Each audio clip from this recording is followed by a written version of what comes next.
तो अगर ऑडिबल और रीडेबल है तो सभी का नाम ना लेते हुए सभी को मेरा गुड इवनिंग। 64 लोग अगर क्लास स्टार्ट होने में है तो बहुत खुशी की बात है, और gradually it will go beyond 100 at least, ऐसी मेरी एक्सपेक्टेशन है। ठीक है, चलो क्लास शुरू करते हैं। देखिए, JIB CIB दोनों के लिए कॉमन क्लास, और इस टॉपिक का नाम है जो आज की क्लास है, priority sector landing targets and classification. इस चैप्टर को मैं कंप्लीट सर्कुलर से पढ़ाऊंगा, इसलिए कि जो भी रिसेंट चेंजेस आए हैं आपको अपडेटेड मिले। JIB वालों के लिए डायरेक्ट फैक्ट क्वेश्चन आता है कि हाउसिंग लोन कितने लाख तक का प्रायोरिटी सेक्टर में आता है। CIB वालों के लिए 5 मार्क्स की केस स्टडी तक जाता है। इसका मतलब ये हुआ कि 2 से लेके 5-6 मार्क्स का ये चैप्टर है। JIB वालों के लिए 2 से 3 या 2 बोल दीजिए, CIB वालों के लिए 3 to 6 या 3 बोल दीजिए। ठीक है, तो इंपॉर्टेंट टॉपिक है, और JIB वालों के लिए जितना अच्छा पढ़ लेंगे CIB में काम आने वाला है। तो एक कॉमन क्लास है, बहुत बेहतरीन तरीके से इसके जितने भी डाउट्स हैं फैक्ट के साथ आपके क्लियर हो जाएंगे। ठीक है, अब हम इसको सोर्स को देखिए, बुक की हेल्प हम लेंगे, लेकिन उस बुक की हेल्प से पहले मैं आपको ये क्लियर कर दूं कि बहुत सारे चेंजेस रीसेंट ईयर में हुए हैं, और खास कर से जो JIB की बुक में प्रायोरिटी सेक्टर उसमें से बहुत सारे चेंजेस हैं। CIB में तो एक बार को काफ़ी कुछ अपडेट हो गया था, तो इसलिए हम सारी गुंजाइश छोड़ रहे हैं, और सर्कुलर मैं आपके लिए लेके आया हूं। आपको पता होना चाहिए किन के लिए लेके आया, कहां से लेके आया हूं। रिजर्व बैंक ऑफ इंडिया का मास्टर सर्कुलर है 4 सितंबर का मास्टर सर्कुलर है, और ये किन के लिए है आप देख लीजिएगा कि क्यों इस सर्कुलर से पढ़ना बहुत फायदेमंद रहेगा। क्यों फायदेमंद रहेगा इस सर्कुलर से पढ़ना?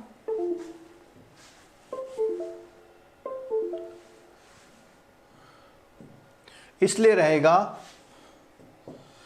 कि ये सारे commercial banks including RRB, small finance banks, local area banks and primary urban cooperative banks other than salary earner banks. ठीक है, तो इसका मतलब ये हुआ ओवरऑल सबके लिए क्या प्रायोरिटी सेक्टर की गाइडलाइंस है वो यहां से कवर होगा। ठीक है, इस टॉपिक में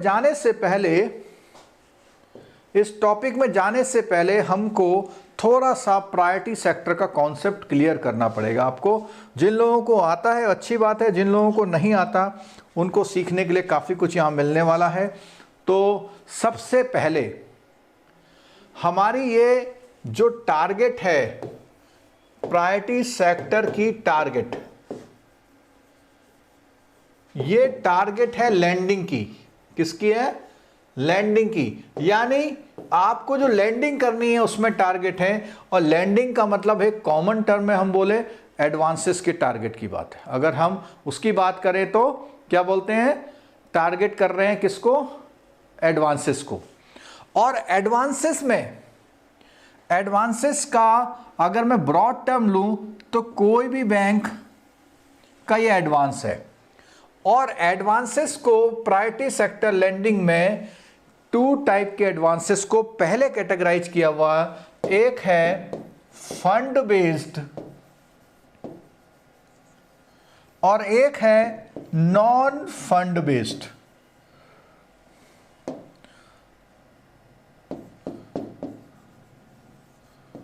ठीक है, 2 तरह के आपके एडवांसेस होते हैं, और ये जो आपको लैंडिंग में कवर करते हैं, तो यहां पर इन दोनों चीज़ों में से विच एवर इज हायर को इस तरह कॉन्सेप्ट करके इसके टारगेट कन्वर्ट किए गए हैं। और ये बड़ा वाला सर्किल तो हम ऐसे बोल सकते हैं, लेकिन इस बड़े सर्किल के अंदर छोटा का एक सर्किल आता है। ठीक है, इस बड़े सर्किल के अंदर एक छोटा सर्किल आ रहा है। थोड़ा सा बड़ा कलर ले लेता हूं जिससे आपको जो है अच्छी तरह दिखाई दे। ये येलो कलर से मैं ले लेता हूँ, ठीक है। यानी कुछ एडवांसेस छोड़ दिए गए, अब जो एडवांसेस बचे उनको बोलते हैं एडजस्टेड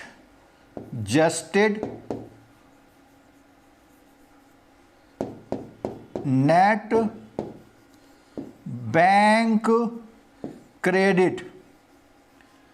आपको प्रायोरिटी सेक्टर की जब भी बात हो तो ये बोलना है, और इसको हम लोग, जो ये वाला है इसको हम लोग बोलते हैं आउटस्टैंडिंग।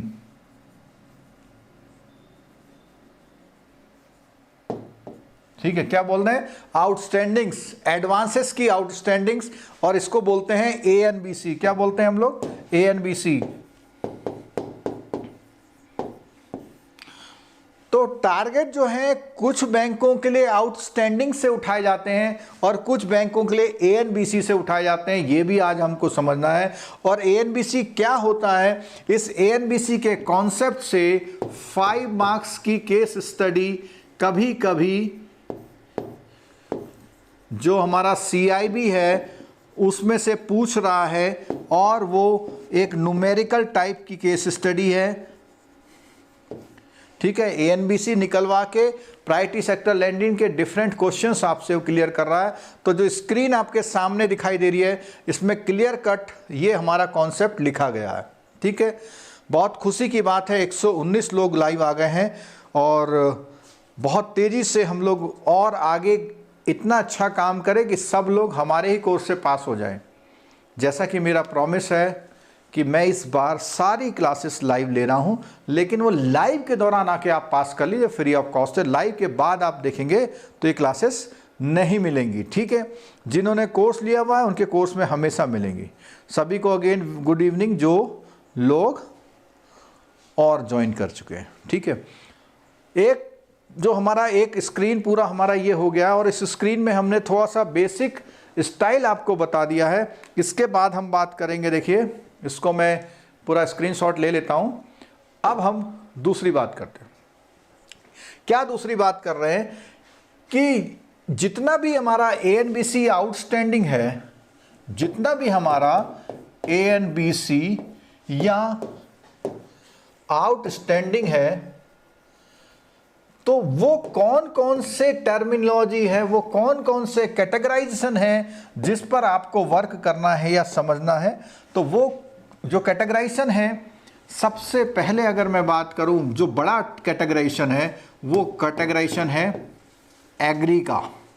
या मैं ऐसा नहीं बताता, मैं कुछ और बताता हूं। चलो, अगर मैं बात करूं सेगमेंट की, अगर मैं बात करूं सेगमेंट की,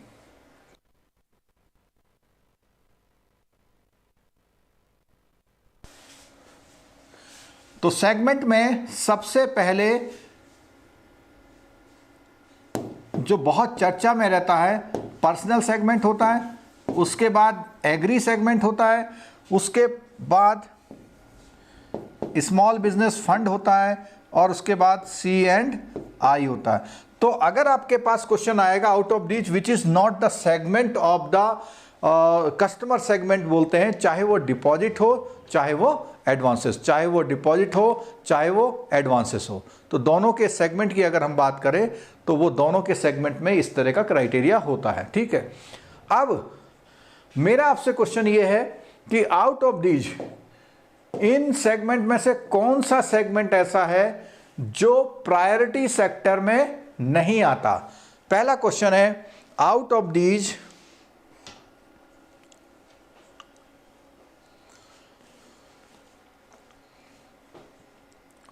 जिन लोगों की अभी पीछे की कुछ क्लास छूटी हुई है वो मोबाइल ऐप के स्टडी मटेरियल में जाएंगे फ्री ऑफ कॉस्ट। अभी पिछले 2-3 दिन की क्लास छूटी हुई है, उसमें है, वो देख सकते हैं। जब आप मोबाइल ऐप खोलते हैं, मोबाइल ऐप में आपके लेफ्ट हैंड में 3 लाइनें होती है, उसे क्लिक करते हैं, उसके बाद स्टडी मटेरियल ऑप्शन आता है। स्टडी मटेरियल ऑप्शन पे जाएंगे तो वहाँ पर वो लाइव क्लास के लिंक आपको मिल जाएंगे। अब वो आपके ऊपर है, आप कितनी जल्दी देख लेते हैं, ठीक है। तो बताइए कौन से आंसर आने लग गए हैं। आंसर आया है सबसे पहला C&I, संजय जी ने दिया है, और उसके बाद और भी आंसर आ गए हैं, और भी आंसर आए। P segment, C and I, यानी मैं इन दोनों में टिक लगा देता हूं। जो आप लोग आंसर कर रहे हैं वो उसमें टिक लगाता हूं। आपने कहा पी सेगमेंट प्रायोरिटी सेक्टर में नहीं आता, आपने कहा सी एंड आई प्रायोरिटी सेक्टर में नहीं आता। और कोई ऐसा बच्चा है? रमेश चौधरी जी गुड इवनिंग, आप आ गए, आपके बहुत सारे सवाल कल थे। एग्रीकल्चर और एसबीएफ में आपको बताना है, चलो कोई भी ऑप्शन नहीं है, अब मैं आपको आंसर देता हूं, ठीक है। इनमें से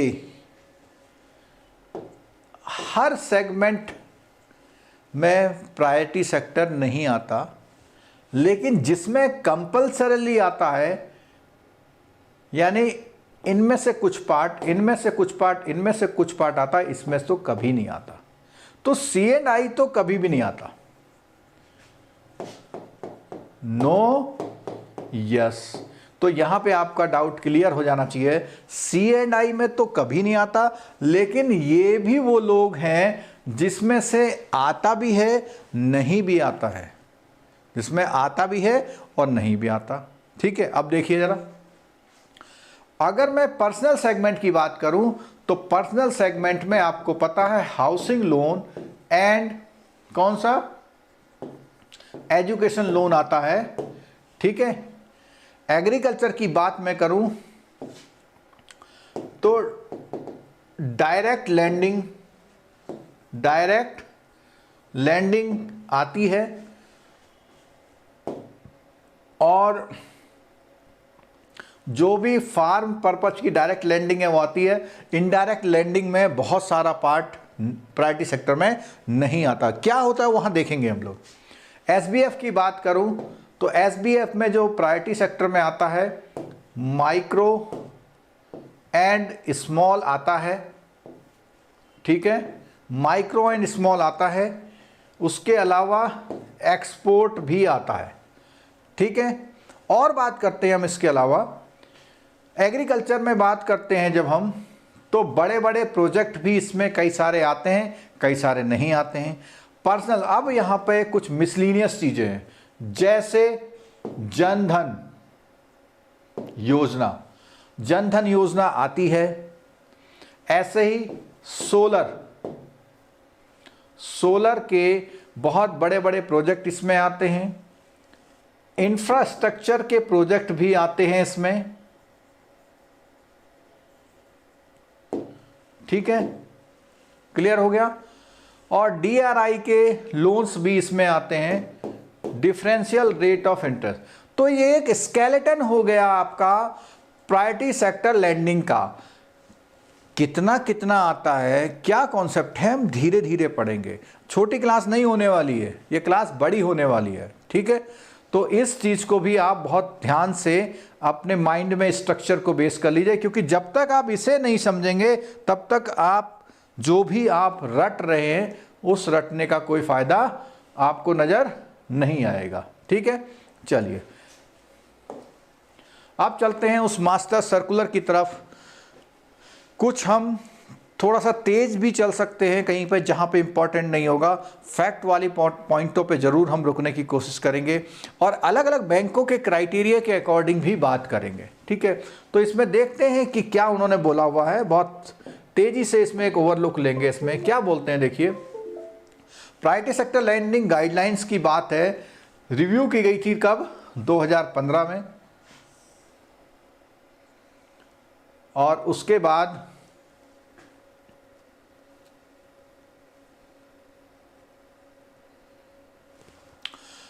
अर्बन कोऑपरेटिव बैंक के लिए भी पॉइंट आया था इसमें।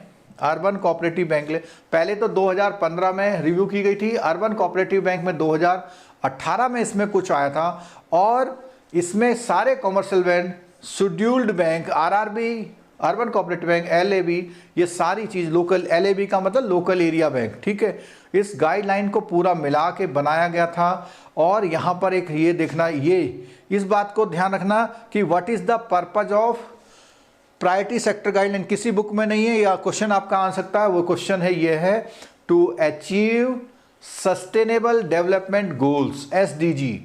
तो ये जो प्रायोरिटी सेक्टर का जो लैंडिंग पॉलिसी बनाई गई है, वो उसका रीजन क्या है, वो है to to achieve sustainable development goal. Sustainable माने ऐसे गोल जो हमेशा बने रहें। This review took the into account the expert committee on MSME chairman U K Sinha. U K Sinha कौन है आप लोग जानते हैं। And the internal working group review agriculture credit chairman mister MK Jain. तो इनके उससे पूरे गाइडेंस से जो पूरा काम किया गया। और आगे चलते हैं हम इसमें, ठीक है, और उन्होंने फिर पूरा वो किया, ठीक है। चलो अब ये इसका चैप्टर वगैरह हम एक एक चीज़ को करेंगे। और जो मैंने बताया था आपको उस बताने में बहुत सारी बातें देखो आज आपके सामने नज़र आ रही है। क्या है, कैटेगरी क्या है, टारगेट और सब टारगेट क्या है। ये आ गया ANBC। मैंने बोला 5 मार्क्स का न्यूमेरिकल, 5 मार्क्स का न्यूमेरिकल, ठीक है। क्लियर दिखाई दे रहा है, कोई डाउट तो नहीं है किसी को, नहीं डाउट है, गुड।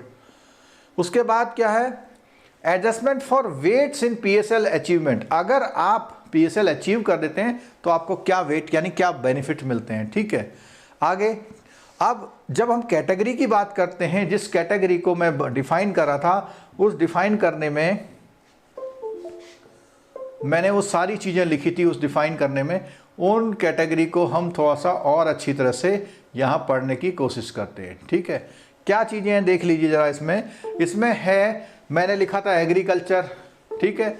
अब यहाँ पे एक बात ध्यान रखिएगा, MSME इंटरप्राइजेज है जिसमें से माइक्रो स्मॉल पर जोर दिया गया है। इसकी मैंने बात करी थी, इसकी बात करी थी, इसकी बात करी थी, इसकी बात करी थी, इसकी बात करी थी। एक चीज़ जरूर मुझसे छूट गई थी, दैट इज वीकर सेक्शन। तो मैं उसको अब अपडेट कर देता हूँ और वो कर रहा था मैंने यहाँ पर मिसलिनियस में वीकर सेक्शन। तो देखिए जो सर्कुलर कह रहा है वो मैंने आपको पहले बता दिया था। तो इतने बात से अगर आप एग्री हैं तो यस लिखिए। क्लास में मज़ा आ रहा है तो बोलिए मज़ा आ रहा है।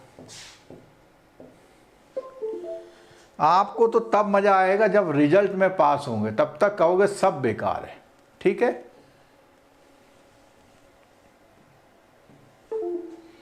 चलो और मिसलिनियस में बात करिए, investment by banks in securitise assets. Securitise assets का मतलब होता है जब बैंक जो है वो खरीद लेता है, बैंक जो है वो खरीद लेता है। 150 लोग लाइव हैं, मजा आ गया।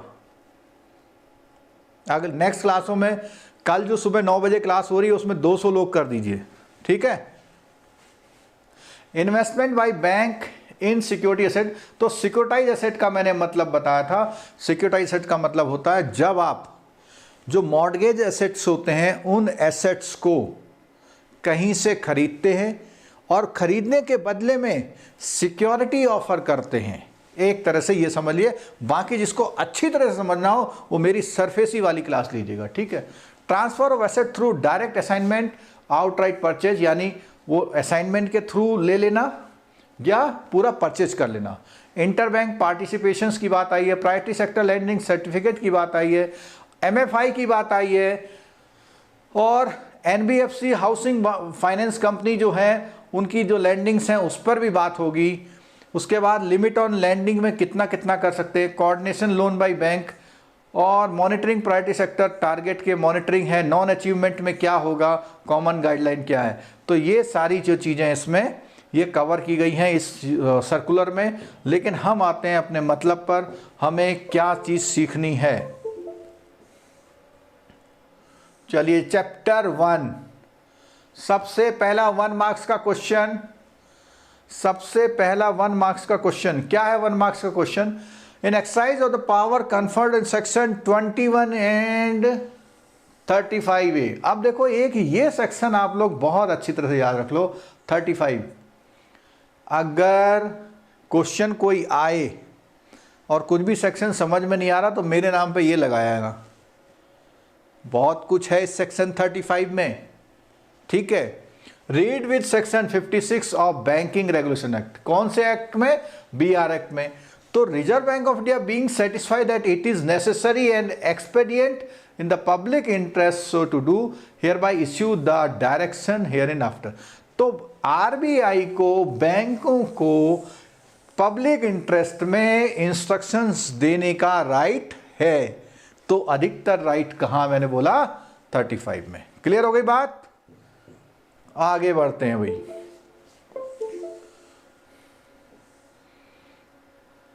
जो इंपॉर्टेंट चीज होंगी उसी पर मैं ज्यादा जो है फोकस दूंगा, ठीक है। एप्लीकेबिलिटी की बात हुई, तो एप्लीकेबिलिटी की बात हम पहले ही कर चुके हैं, हर तरह के बैंक में एप्लीकेबल है, ठीक है। और रिजर्व बैंक ऑफ इंडिया का जो भी डायरेक्शंस उसमें है, ठीक है। डेफिनेशन और क्या है, क्लैरिफिकेशन। तो अगर अर्बन कोऑपरेटिव बैंक की बात आएगी तो अर्बन कोऑपरेटिव बैंक में कौन है, means a primary cooperative banks defined under section 5 CCV of the banking regulation act, ठीक है, जो कि सेक्शन 56 के साथ पढ़ा जाए। तो वो कहता है कि यहां पर जो डिफाइन है वो लोग, on lending means loan sanction by the banks to eligible intermediaries for onward lending for creation of priority sector assets. अब इसके लिए बता देता हूं मैं आपको, कई बार क्या होता है, छोटे छोटे माइक्रो फाइनेंस कंपनियां होती हैं, माइक्रो फाइनेंस,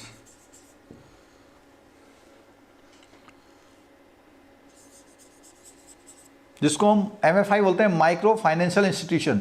तो माइक्रो फाइनेंस कंपनियां जो होती हैं वो बहुत सारे लोगों को 20,000, 50,000, 30,000 का फंडिंग करती हैं, तो उनको हम बोल रहे हैं माइक्रो फाइनेंस कंपनी। अगर माइक्रो फाइनेंस कंपनी को कोई बैंक या कोई बड़ा NBFC या SIDBI वगैरह फाइनेंस करता है तो इसको बोला गया है ऑन लैंडिंग, ठीक हो गया। The average maturity period of the created by the eligible line क्या बोलता है, शुड बी को terminus with maturity of the bank loan. तो जिस तरह का बैंकों में लोन दिया था उसी तरह की होनी चाहिए। क्लियर हो गया? आगे बढ़ते हैं। हाँ, इसकी बात मैंने पहले आपके साथ कर दी थी। क्या बात करी थी, contingent liabilities of balance sheet items do not form part of the priority sector achievement. How foreign banks with less than, अब देखो यहां पे जरा, पहले तो बोला जो contingent liability of balance sheet item है वो प्रायोरिटी सेक्टर अचीवमेंट का पार्ट नहीं है। फिर बोलता है ध्यान रखिएगा, हाउएवर फॉरेन बैंक जिनकी 20 से कम ब्रांचें हैं, फॉरेन बैंक जिनकी 20 से कम ब्रांचें हैं उनके लिए क्या इंस्ट्रक्शन है वो देख लीजिए। क्या है, इसको ध्यान रखिएगा, इस लाइन को बहुत ध्यान से, CIB वाले अलर्ट हो जाए please. Have an option to reckon the credit equivalent of off-balance sheet exposure extended to the borrowers for eligible priority sector activities for achievement of priority sector। अब देखिएगा, ऐसी एक्टिविटी, ऐसे ऑफ बैलेंस शीट एक्सपोजर का credit equivalent. अब ये credit equivalent क्या होता है इसको समझ लीजिए जरा। जैसे सपोज कीजिए कि आपने बहुत सारी LC कर रखी हैं। कितनी LC कर रखी है, 50,000 करोड़ की।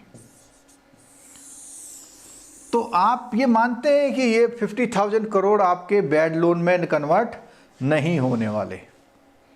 तो अगर ये बैड लोन में कन्वर्ट नहीं होने वाले हैं, फिर भी कुछ ना कुछ ऐसा चांस है कि ये बैड लोन में कन्वर्ट हो सकते हैं, कि ये बैड लोन में कन्वर्ट हो सकते हैं। तो हमने मान लिया, क्या मान लिया, कि सपोज कीजिए 5,000 करोड़, क्या है, 5,000 करोड़, 5,000 करोड़ रुपीस कन्वर्ट हो सकते हैं। तो इसको हम क्रेडिट इक्विवेलेंट बोलते हैं। क्या बोलते हैं, क्रेडिट इक्विवेलेंट। ठीक है, क्लियर हो गई बात? थोड़ी थोड़ी समझ में जरूर आई होगी, पूरी नहीं आई कोई बात नहीं, ठीक है। और यहां एक बात बोलिए, देखो ये जो है should be added to the A and B C in the denominator of the computation of PSL target. तो वो कह रहा है डिनोमिनेटर, यानी वो कह रहा है कि PSL टारगेट में आपका जो ये वाला वो हिस्सा है, कौन सा वाला, जो लैंडिंग है ऑफ बैलेंस शीट आइटम, उसका एक इक्विवेलेंट अमाउंट को आपको लेना पड़ेगा और उसको एडजस्ट ऐड करना पड़ेगा जो आपका ANBC है। Off balance sheet interbank exposure are excluded for computing. अब देखो एक क्वेश्चन CIB वालों के लिए ये रखा हुआ है कि कौन सा एक्सपोजर प्रायोरिटी सेक्टर में नहीं जोड़ा जाता। इंटरबैंक वाला जो एक्सपोजर है वो आपका एक्सपोजर तो है, यानी आपने उसमें फंडिंग कर रखी है लेकिन उसको नहीं जोड़ा जाएगा। ठीक है, आज की इस क्लास में 200 लोग कर दीजिए आप, जितने लोगों को लिंक नहीं पहुंचा है जो भी आपके ग्रुप वाले उनको भेज दीजिए। ठीक है, चलिए। The term all inclusive interest includes interest, effective annual interest, processing fee and services charge. देखो अब देखना, समझ इसको, बात को समझ लो। आपने एडवांस दिया है 50 करोड़ का या 50 लाख का, उसमें 4 लाख का क्या हो गया, इंटरेस्ट हुआ, तो टोटल बैलेंस कितना हो गया 54। तो आप जो है जो भी इंटरेस्ट है उसमें आप उसको भी ये मानेंगे कि भाई ये आपका 54 लाख का प्रायोरिटी सेक्टर एडवांस है आउटस्टैंडिंग, क्योंकि उसमें इंटरेस्ट भी शामिल है आपका, उसमें इंटरेस्ट भी आपका शामिल है। क्लियर हो गया? चलो बहुत बढ़िया। मैंने कहा 200 कर देना, 3 लोग कम हो गए, बहुत बढ़िया।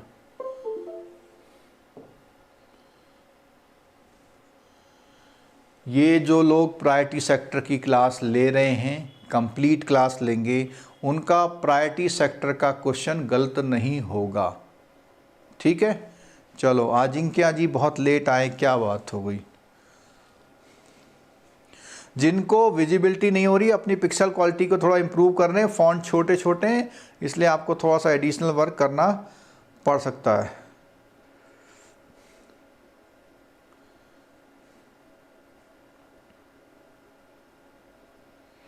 MFI का एग्जाम्पल मैं बता देता हूँ आपको। आपने देखा होगा बहुत छोटी छोटी कंपनियाँ होती हैं, वो गांव में शहरों में आती हैं और आपको फाइनेंस करके जाती हैं और बोलती हैं कि हम 100 रुपये पर डे लेंगे, 10,000 रुपये दे रही है, 120 दिन तक 100 रुपये पर डे लेंगे। तो वो जो कंपनियां हैं, जो वो रजिस्टर्ड जहाँ भी उन्होंने करा रखा है, वो अपने आप को माइक्रो फाइनेंशियल इंस्टीट्यूशन के फॉर्म में वो अपने आप को रजिस्टर्ड कराती हैं। प्रायोरिटी सेक्टर की अगर बात करें तो कोई बुक फॉलो मत करिए, इस क्लास को फॉलो कर लीजिए, क्योंकि इसमें बहुत सारे चेंजेस आ गए हैं बुक से। और अदरवाइज तो आप मैकमिलन की बुक फॉलो करिए। भारत फाइनेंस, माही ने उदाहरण दिया है, भारत फाइनेंस एक आंध्रा की कंपनी, उसका मेरे को नाम याद नहीं आ रहा, जो काफ़ी चर्चा में रही थी, माइक्रो फाइनेंस कंपनी थी वो। चलो आगे। All other expressions unless defined herein shall have the same meaning has been assigned under, इसमें कोई इंपॉर्टेंट बात नहीं है। अगला पॉइंट देखते हैं। Bank must ensure the loan extended under priority sector for approved purpose and and use of continuously monitor. क्या बोलता है यहाँ पे? कुछ चीज़ समझाने के लिए मेरे पास है कि जो भी प्रायोरिटी सेक्टर की एडवांसेस एक्सटेंड किए जाएंगे, दिए जाएंगे, उनको कंटिन्यूसली मॉनिटर करना जरूरी है। The bank should put in place proper internal control and system in this regard. ठीक है, चलिए आगे आ गए हैं JIB वालों के सीधे सीधे क्वेश्चन की तरफ। ये हमने इसकी चर्चा कर ली थी, तो सबसे पहले आपको पता है हमें किसको उठाना है, ये वाला।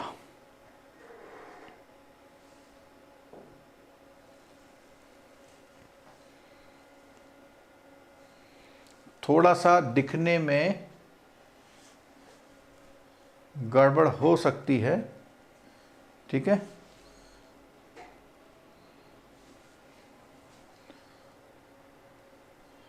कोशिश कीजिए कि आपको दिखाई दे जाए, मैं भी कोशिश करूंगा। चलिए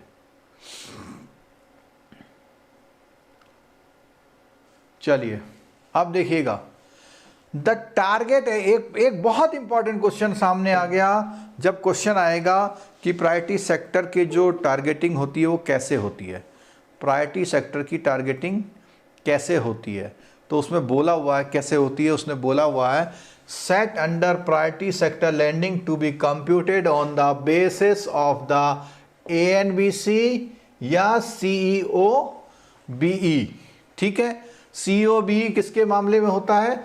जब आपके जो नॉन फंड बेस्ड होती हैं लिमिट, उनके as applicable as on the corresponding date of the preceding years are as under।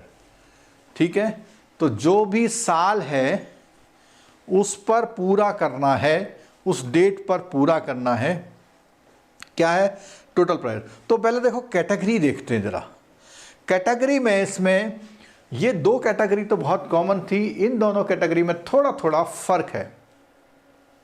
इन दोनों कैटेगरी में थोड़ा थोड़ा फर्क है। क्या इन दोनों में कैटेगरी में फर्क है उसको देखते हैं हम। तो पहली बात तो ये है कि जो डोमेस्टिक ब्रांचें हैं जिनकी 20 या उससे ज़्यादा हैं, और ऐसे फॉरेन बैंक जिनकी लेस देन 20 ब्रांच, यानी लेस देन 20 का मतलब 19 या 19 से कम। ठीक है, आरआरबी कोई भी हो, स्मॉल फाइनेंस बैंक कोई भी हो। तो क्या बोला हुआ देखिए ध्यान से, इसमें बोला हुआ इसके लिए इसने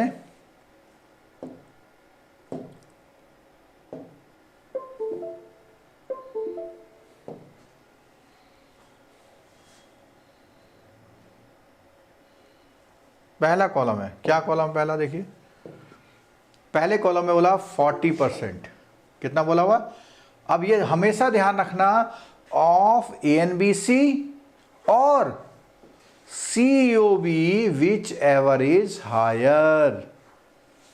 ठीक है, अगर आपकी, सुन लेना यहां पे ध्यान रखना इस बात को कि 20 से कम ब्रांच वाले फॉरेन बैंक के लिए भी अब ये 32 ना हो करके 40% कर दिया गया है।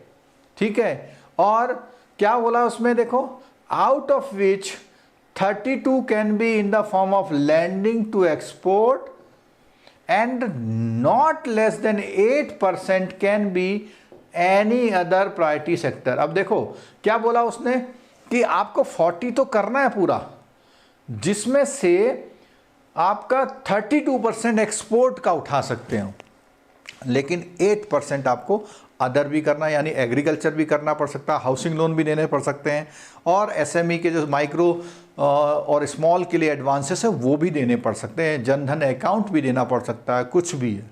ठीक है, अगला इसमें क्या है, 75% ऑफ एएनबीसी, 75% ऑफ एएनबीसी। अब यहाँ पे एक बात ध्यान रखिएगा जरा, पुराने सर्कुलर्स में, आरबीआई के पुराने सर्कुलर्स में एएनबीसी ना लिख के क्या लिखा हुआ था, आउटस्टैंडिंग लिखा था। अब ये नया सर्कुलर है, इसमें एएनबीसी साफ साफ लिख दिया है। ठीक है, और इनके लिए खास बात की गई है, however lending to the medium enterprises, social infrastructure, renewable energy shall be record for priority sector achievement only up to 15% of. अब देखना ये एक सब टारगेट आ गया, ये क्या आ गया, अब एक सब टारगेट आ गया। तो अब मैं इन टारगेटों को प्रॉपर बना देता हूं कि ये टारगेट कैसे बनेंगे। देखिए, तो टारगेट की पहले बताता हूं, लेस देन और इक्वल टू 19 ब्रांच वाले फॉरेन बैंक्स के लिए क्या है, जो प्रायोरिटी सेक्टर है वो प्रायोरिटी सेक्टर कितना है, 40% होना है, जिसमें से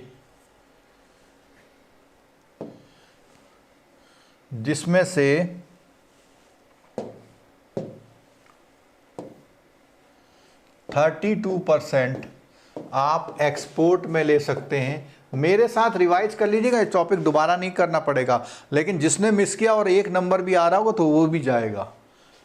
ठीक है, ये 8% आपको अदर से ला सकते हैं, लाना है, अदर है, अदर मस्ट, यानी जो इनका पुराना जो 32 था उसको 40 पे ले आए, और वो कैसे लाए, ऐसे लाए। ठीक है, अब एग्रीकल्चर की बात, वो आरआरबीज की बात करते हैं।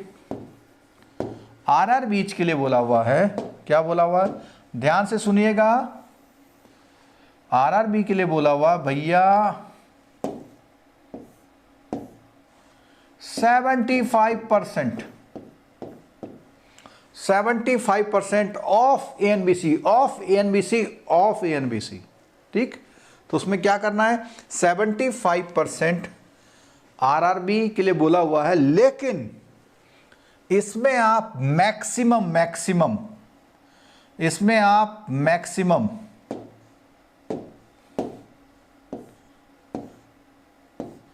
कितना 15% उन सारे कामों के लिए, कौन सा है, रिन्यूएबल एनर्जी वाला था, सोशल इंफ्रास्ट्रक्चर का था, ठीक है, और स्मॉल मीडियम एंटरप्राइजेस का था। ये देखिए पॉइंट देख लीजिए आप कौन कौन सा है।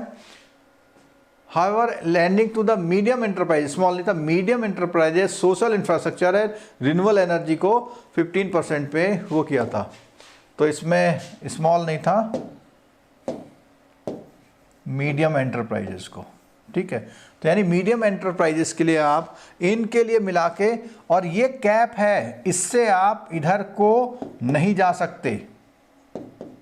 मतलब प्रायोरिटी सेक्टर में जब आप 75% करेंगे तो 60% आपको वो करना पड़ेगा नॉर्मल वाला, और ये वाले जो एडिशनल वाले हैं उसके लिए 15% तक आप कर सकते हैं। ठीक है, क्लियर हो गई। चलो और आगे बढ़ते हैं भाई।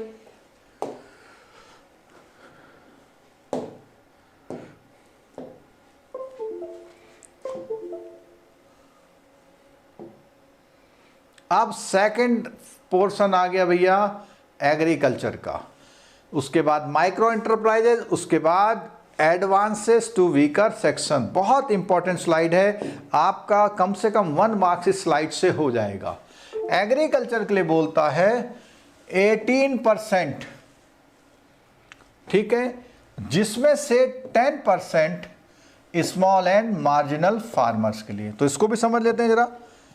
यहां पे अब हम एग्रीकल्चर का ले आते हैं, इसी पेज में ले लेते हैं। एग्रीकल्चर की अगर बात आएगी तो आपका जो भी है उसमें से आप कितना, उसमें से आप एग्रीकल्चर में से 18% के आसपास करेंगे, और इस 18 में से जो 10% है, ये वाला 10% स्मॉल एंड मार्जिनल फार्मर के लिए करेंगे, स्मॉल एंड मार्जिनल फार्मर के लिए करेंगे। जरा आप लोग डेफिनेशन में आंसर दीजिए कि मार्जिनल फार्मर कौन होते हैं। हाँ जी, पंकज कुमार यादव जी, आरआरबी में अब एएनबीसी हो गया। हमें पुराने सर्कुलर से ऐसा लगता था कि उनके उसमें गलती थी, मिस्टेक थी, लेकिन एक मेरा जस्टिफिकेशन ये था कि जो रूरल बैंक होते हैं उनका एएनबीसी और जो नॉर्मल, क्योंकि जितने भी फैक्टर थे वो आरआरबी उनकी फंडिंग नहीं करता था, तो अगर वो करता है तो उसको आप मान लेंगे।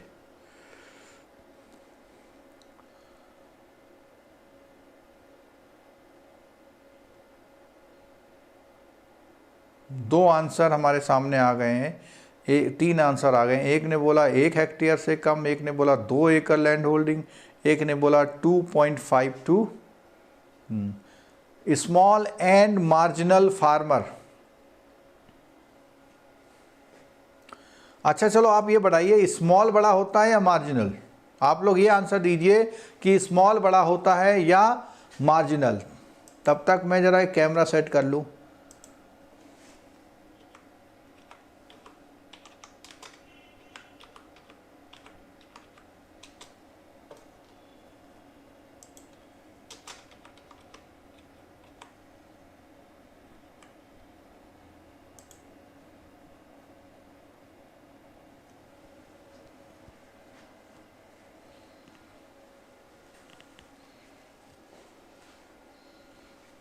चलिए आपका डाउट दूर करते हैं। इसमें एक होता है स्मॉल, एक होता है मार्जिनल।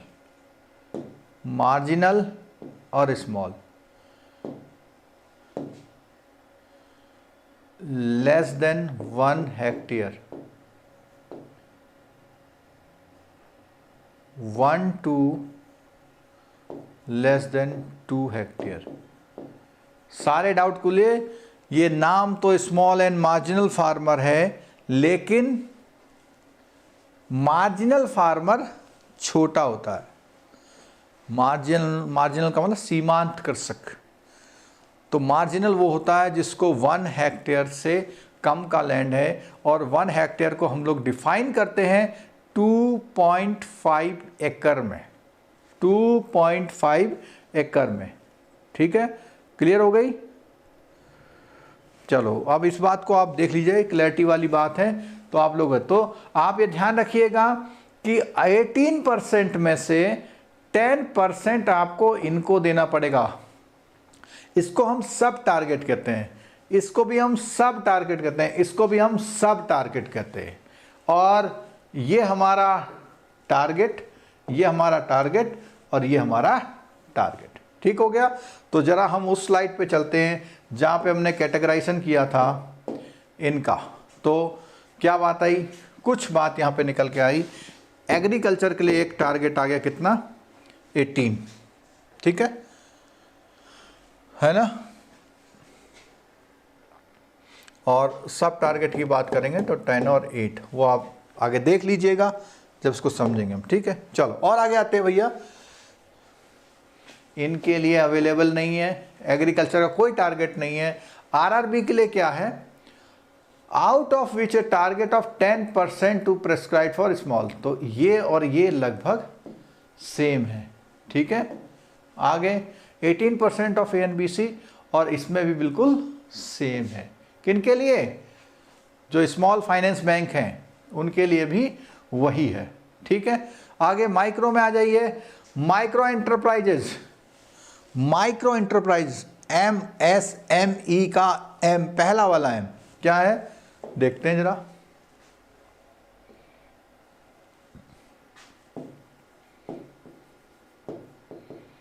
MSME में क्या है देखिए। MSME में जो पहला वाला माइक्रो है उनके लिए तो टारगेट है, और लोगों के लिए कोई सब टारगेट नहीं है। तो 7.5%, सेम 7.5%, सेम 7.5%। ठीक है, एडवांसेस टू वीकर सेक्शन, बहुत बड़ा चेंज आ गया है आपके आने वाले एग्जाम का क्वेश्चन। पहले ये 10% होता था, अब ये 12% हो गया। तो अगर हम यहां पे एक और कैटेगरी ले लें,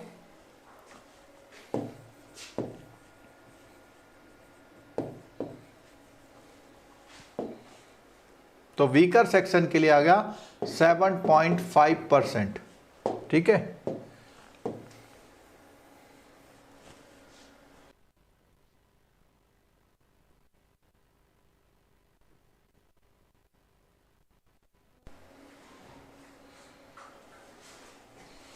ठीक हो गया, क्लियर हो गया? हाँ, शेखर सुमन जी ने आंसर दिया है 2.47, बिल्कुल ठीक है। 1 हेक्टेयर इज इक्वल टू 2.471 एकड़। तो इसको हम आम तौर पे 2.5 एकड़ बोल देते हैं। आप लोग आंसर दीजिए, कितने लोगों को ये मालूम है ये 10% से 12% हो गया?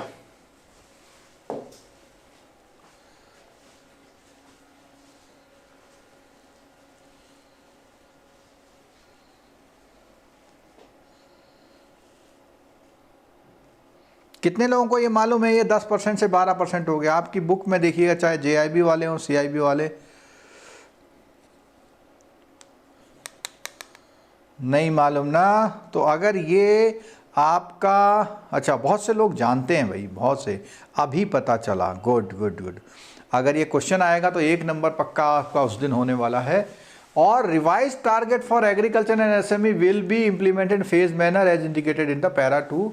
ये अलग बात है। ठीक है, चलो अब यहां बात आती है, ये तो 12%, यहां पे 15% और यहां पर 12%। ठीक हो गया, गुड। ये हमारा टॉपिक धीरे धीरे आगे बढ़ता हुआ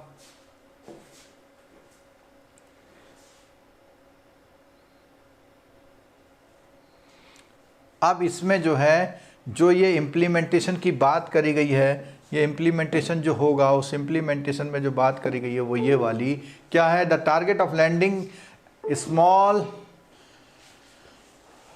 एंड मार्जिनल फार्मर और वीकर सेक्शन की जो बात होती है वो कहाँ से 2021-22 ऑनवर्ड से किस तरह से चेंज होंगी उसके बारे में समझ लीजिए आप लोग, उसके बारे में समझ लीजिए कैसे चेंज होगी। ठीक है,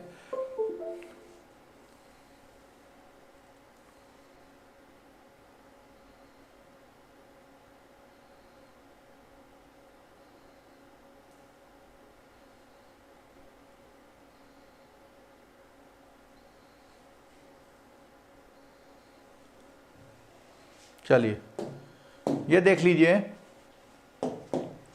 क्या है टोटल प्रायोरिटी सेक्टर में, क्या बोलते हैं टोटल प्रायोरिटी सेक्टर में 40% of ANBC which ever is higher which shall stand increase to 75%, किसके लिए बोलते हैं, प्राइमरी अर्बन कोऑपरेटिव बैंक्स जो 40 से 75 किया हुआ है, और वो किस तरह किया, प्राइमरी अर्बन कोऑपरेटिव बैंक्स के लिए क्या गया है 40। देखो 2021 आने में 5%, 5%, 10% और 15%, 5, 5, 10, 15 कितने परसेंट हो गया, 25% नहीं 35%, तो 35% तो वो आपका 75 पे हुआ। माइक्रो की बात करी हुई है, माइक्रो में तो बिल्कुल वही है 7.5% है। एडवांस टू वीकर सेक्शन ये पहले से बता दिया गया है, और वीकर सेक्शन का इम्प्लीमेंटेशन देख लीजिएगा कैसे है। पहली बात तो स्मॉल एंड मार्जिनल फार्मर का जो टारगेट है वो 8 से 10 किया गया है, और इनका 10 से 12 किया गया है। इसका ये देख लीजिएगा, इसमें क्या है 1% का है, फिर यहाँ पे 1.5 का है और यहाँ पे 0.5 का है। ऐसे यहाँ पे बात करें यहाँ 1% का है, यहाँ 0.5 का है, यहाँ 0.5 का है। ठीक है, क्लियर हो गई बात, कोई डाउट इसमें? अब एक बात सुन लीजिएगा, यहां स्टार बना हुआ कहीं पे ये, और स्टार बोला हुआ not applicable to UCB. UCB का मतलब अर्बन कोऑपरेटिव बैंक, जैसे आपके एरिया में अगर अर्बन कोऑपरेटिव बैंक है उसमें लागू नहीं होगा। ठीक है,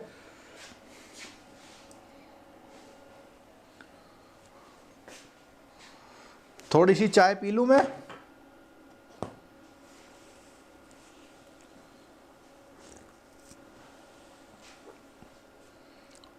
वीकर सेक्शन में आपने बोर्ड पे 7.5 क्यों लिखा है, मैं कंफ्यूज बिटवीन, मैंने कहाँ लिख दिया भाई 7.5 वीकर सेक्शन में?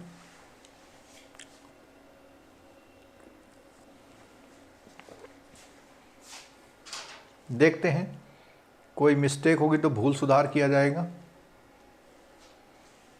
हाँ बिल्कुल सही, बिल्कुल सही, बिल्कुल सही, गलती का सुधार कर रहे हैं हम यहाँ पे।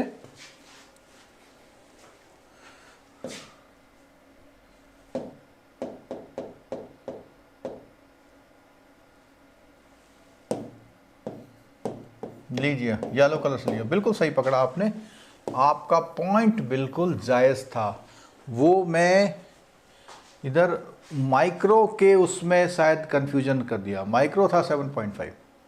ठीक है, बिल्कुल सही आपने बोला, thank you very much, thank you very much.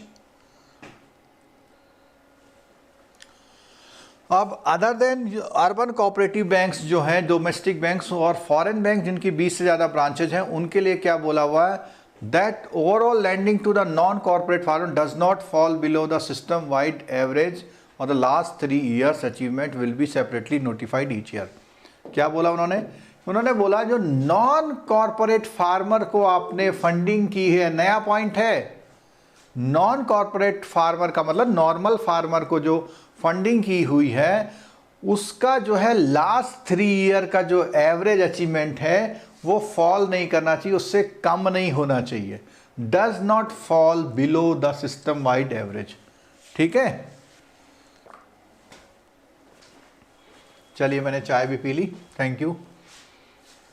The applicable target for lending in the non corporate farmer for, क्या बोला इसमें, बोला है 20 से 21 में will be 12.14 of the ANBC which all the, अब देखो तो अब यहाँ एक क्वेश्चन क्या आ गया है, एक नया कॉन्सेप्ट डाल दिया है कि कभी भी पिछले ईयर्स में जो सिस्टमेटिक एवरेज है, सिस्टम वाइड एवरेज है, उससे कम नहीं होना चाहिए। तो उन्होंने 20-21 के लिए टारगेट दे दिया। क्यों? उन्होंने 2020, 19 और 18 में एक एवरेज निकाला, दैट इज व्हाट, 12.14। तो वो उससे कम नहीं होना चाहिए। ठीक है, ऑल एफर्ट्स उसके लिए वो डायरेक्शन आएंगी। ठीक है,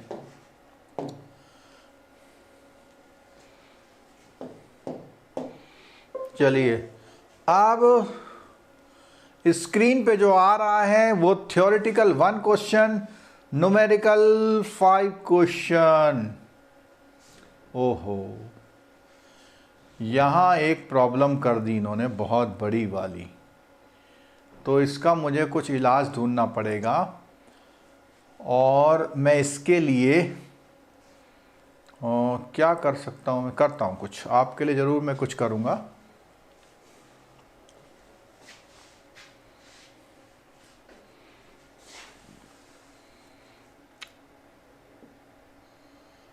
चलो पहले मैं मेरी जो प्रॉब्लम है वो बताना चाह रहा हूँ। क्या प्रॉब्लम है कि ये जो टेबल है मुझे एक स्क्रीन पे चाहिए थी, ये जो टेबल है मुझे एक स्क्रीन पे चाहिए थी, लेकिन ये टेबल इसमें 2 स्क्रीन में दी है। तो पहले मैं इसको क्लियर करता हूँ कि ये टेबल क्या रिलेट करती है। टेबल करती है कि कैसे हम ANBC निकालते हैं, कैसे हम ANBC निकालते हैं, कैसे हम ANBC निकालते हैं।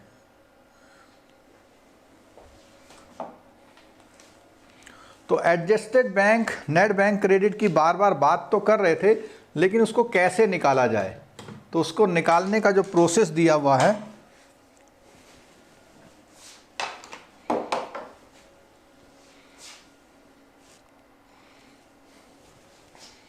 आपको मैं एक बात बता दूं, आज मुझे अपने कज़िन, एक ब्रदर है, उसकी शादी में होना चाहिए था, लेकिन सिर्फ क्लास के चक्कर में मैं शादी में नहीं जा पा रहा हूँ। मैं जाऊँगा, लेट जाऊँगा, अब कल दिन में जाऊँगा या कल शाम को जाऊँगा। तो कुछ दूर जाना है, लेकिन मैंने कहा ये संडे सैटरडे आपका वेस्ट नहीं होना चाहिए, इसलिए मैंने अपने बच्चों को पहले भेज दिया, जिससे आप लोगों से बातचीत हमारी चलती रहे। ठीक है,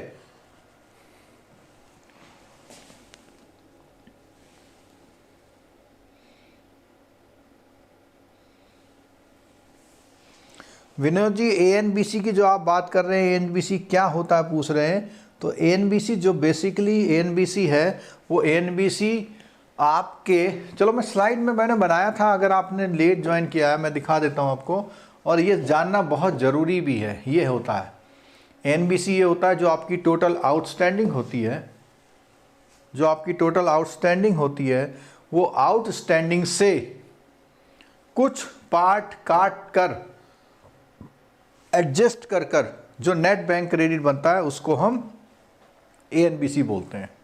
ठीक है, क्लियर हो गई बात। चलो फिर आते हैं हम उसी सर्कुलर पे। तो इसको कैलकुलेट करने का उन्होंने एक फॉर्मेट दिया हुआ है। लास्ट ईयर के सर्कुलर में तो बहुत अच्छा समझाया था, लेकिन इस ईयर के सर्कुलर में थोड़ा सा मुझको परेशान कर दिया इन्होंने।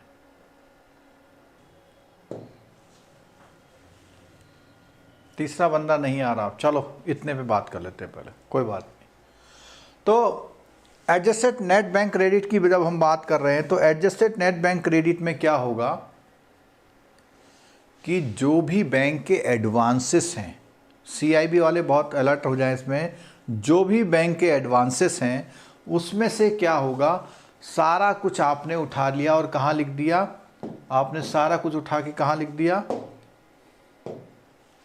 यहाँ लिख दिया 1 नंबर पे।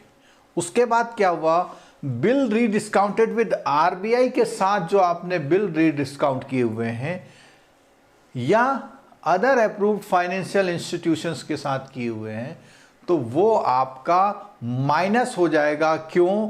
क्योंकि जो रीडिस्काउंटिंग होती है वो आपकी बिल की जो आपकी लैंडिंग है उसको कम कर देती है। ठीक है, तो सबसे पहला काम क्या हुआ यहाँ पे, जो आपका पूरा था सबसे पहले इसमें से माइनस का आपने कर दिया क्या, बिल रीडिस्काउंटिंग, यानी आपने जो आरबीआई के साथ बिल डिस्काउंटिंग या अदर फाइनेंशियल इंस्टीट्यूशन के साथ बिल डिस्काउंटिंग करी थी, उसको आपने माइनस कर दिया तो आपका बना नेट बैंक क्रेडिट।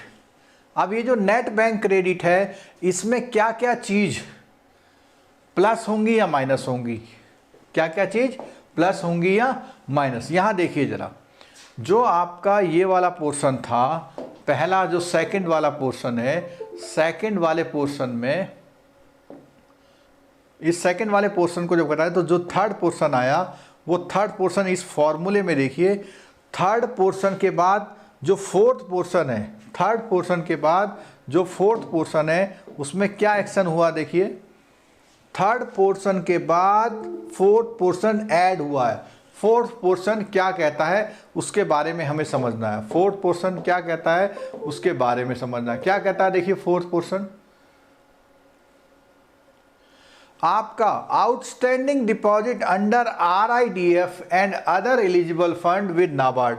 अगर आपका कुछ पैसा RIDF में, नाबार्ड के साथ है, NHB के साथ है, सिडबी के साथ है, मुद्रा के साथ है, क्यों? अगर आपने वो अचीवमेंट नहीं किया, तो जब आप अचीवमेंट नहीं करते हैं, जिस सेक्टर का आप अचीवमेंट नहीं करेंगे, उस सेक्टर में आपको इन्वेस्टमेंट करना पड़ेगा उस फंड का। तो अगर आपने वहां इन्वेस्टमेंट किया हुआ तो वो आपने एडवांसेस किए हुए हैं। अगर आपने इन्वेस्टमेंट किया तो उसको एडवांसेस ट्रीट होगा और उसमें वो ऐड हो जाएगा, ठीक है। अगर उसमें ऐड हो जाएगा तो हमारी जो इक्वेशन बन रही थी, यानी फोर्थ वाला पार्ट ऐड हो रहा है, उसके बाद माइनस हो रहा है पांचवा पार्ट, क्या? Eligible amount for exemption on issuance of long term bond. अगर आपने बड़ी अफोर्डेबल हाउसिंग, यानी गरीब लोगों के लिए जो हाउसिंग स्कीम्स होती हैं वो, या कोई इंफ्रास्ट्रक्चर के फंड लॉन्ग टर्म फंड में बॉन्ड दे रखे हैं, तो बॉन्ड देने का मतलब ये माना जाएगा, बॉन्ड देने का मतलब इन्वेस्टमेंट, यानी एक तरह से एडवांस माना जाएगा अच्छे काम के लिए, तो ये माना जाएगा वो टारगेट आपका उतना कम हो जाएगा, उस पर आपको कोई टारगेट मेंटेन नहीं करना। तो इसीलिए फिफ्थ वाला पॉइंट जो था वो क्या था? माइनस था। फिफ्थ वाला पॉइंट क्या था? माइनस था। ये देख लीजिए, यहां पर देख लीजिए, दिख रहा है। CIB वाले बहुत ध्यान से सुन लीजिएगा, JIB वाले कॉन्सेप्चुअलिटी के लिए सुनते जाएं, ठीक। तो थर्ड के बाद फोर्थ वाला ऐड हुआ, फिफ्थ वाला माइनस हुआ। अब यहां ब्रैकेट है, ब्रैकेट का मतलब ये सारे माइनस हैं, यानी ये भी माइनस है, ये भी माइनस है, और उसके जो फिफ्थ वाला था वो भी माइनस है, तीनों माइनस हो रहे हैं। तो क्यों माइनस हो रहे हैं? अच्छा काम कर रहे हैं इसलिए माइनस हो रहे हैं, खराब काम कर रहे हो तो इसलिए प्लस हो रहे हैं। क्या बोला? अगर आप पब्लिक सेक्टर बैंक में रिकैपिटलाइज्ड बॉन्ड में इन्वेस्टमेंट करते हैं floated by government of India, तो इसका मतलब आपका अच्छा काम माना जाएगा, यानी गवर्नमेंट को सपोर्ट कर रहे हैं। Other investment eligible to be treated as priority sector investment secure, अगर सिक्योरिटाइज एसेट में जो ARC वाला मामला है तो वो भी अच्छा माना जाएगा, ठीक है। एक मिनट,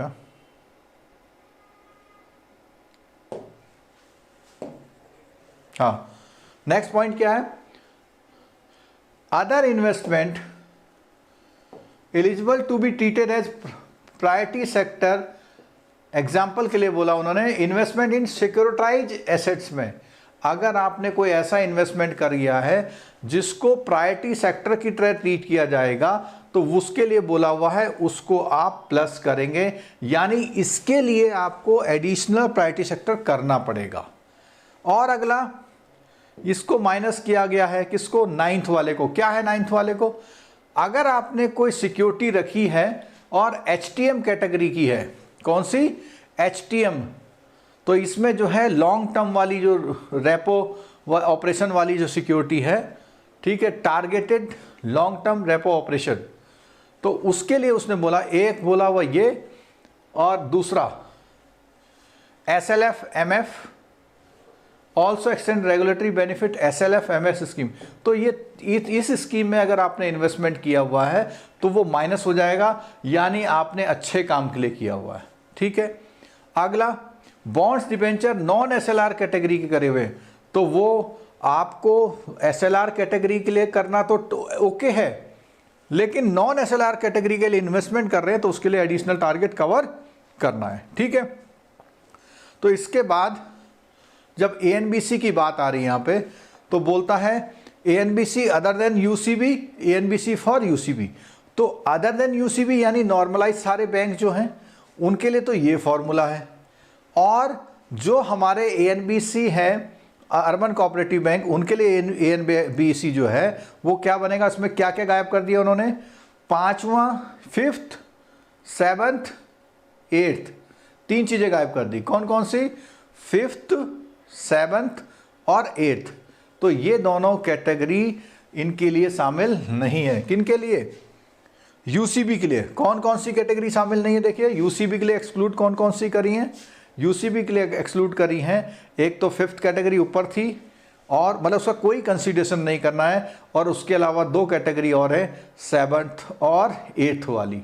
तो ये 2 कैटेगरी यूसीबी के लिए नहीं ली जानी है, इसका कोई मतलब उसमें नहीं रखना। उसने किया है तो भी ठीक है, नहीं किया है तो भी ठीक है, ठीक है, क्लियर हो गया।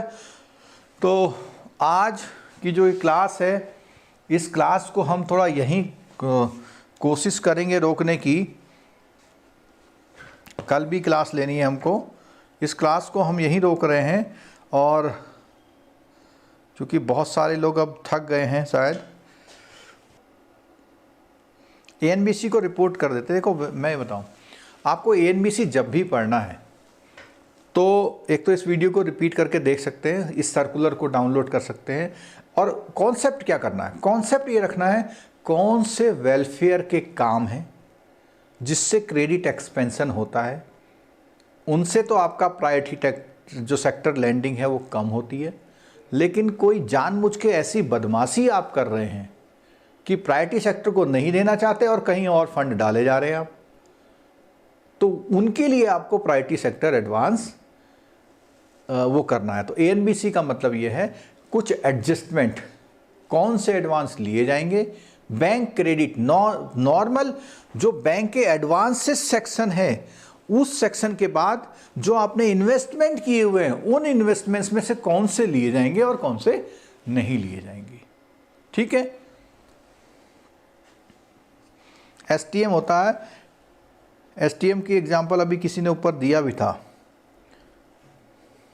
एचटीएम किसी का देख तो रहा था मैं, विनय गुप्ता जी ने दिया था एचटीएम का आंसर।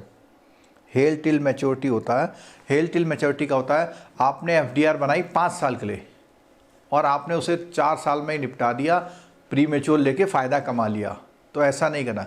ऐसी फिक्स डिपॉजिट जो मैच्योरिटी तक के लिए रखी और बीच में आपने प्री मैच्योर कर ली, उसको हम एचटीएम बोलते हैं।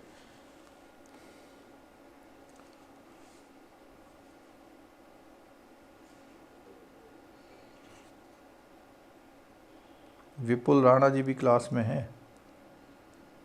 चलो चलो गुड, बहुत अच्छा लगा आप लोग लाइव क्लास में रहे, और